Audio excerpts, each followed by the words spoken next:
మంది దొంగలకు తోడు దొంగలకు నా మీద ఏమైనా కోపం ఉంటే ఉండొచ్చు.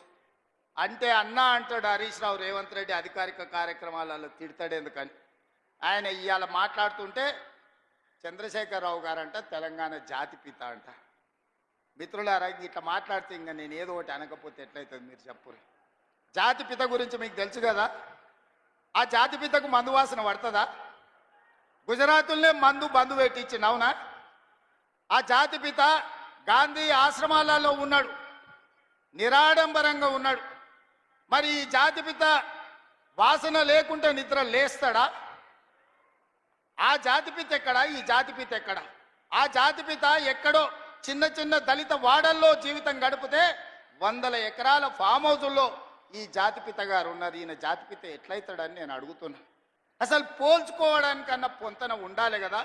పులిని చూసి నక్క వాతలు పెట్టుకుంటే వాతలతోనే నక్క పులి అయిపోతుందా? జాతిపిత అంటే ఎవరు? కొండా లక్ష్మణ్ బాబూజీ జాతిపిత. జాతిపిత అంటే ఎవరు? ప్రొఫెసర్ జయశంకర్ జాతిపిత.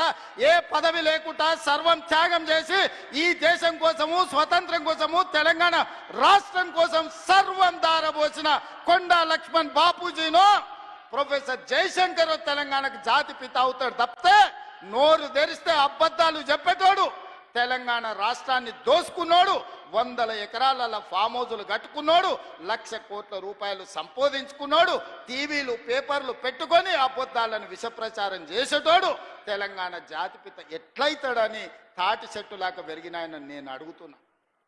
ఇవాళ నేను ఇక్కడున్న యువకుల్ని కూడా అడుగుతున్నా, ఎవడయా జాతిపిత తెలంగాణకు? తాగుబోతాడు జాతిపిత అవుతాడా అని నేను అడుగుతున్నా. త్యాగాలు చేసినోడు తెలంగాణకు జాతిపిత అవుతాడా? తాగుబోతాడు తెలంగాణకు జాతిపిత అవుతాడా అని నేను అడుగుతున్నా.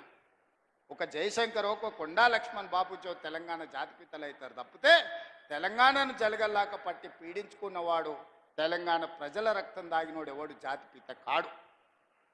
ప్రొఫెసర్ జయశంకర్ గారు ఊరిని రెవెన్యూ విలేజ్ చేయకుండా అవమానించిన చరిత్ర మీదైతే ఆ రెవెన్యూ విలేజ్ చేసిన చరిత్ర మాది. కాళోజీ కళాక్షేత్రాన్ని పూర్తి చేసిన చరిత్ర మీదైతే 10 ఏళ్ళు పడవ పెట్టిన చరిత్ర మీది. అందుకే మిత్రులారా, ఈరోజు తెలంగాణ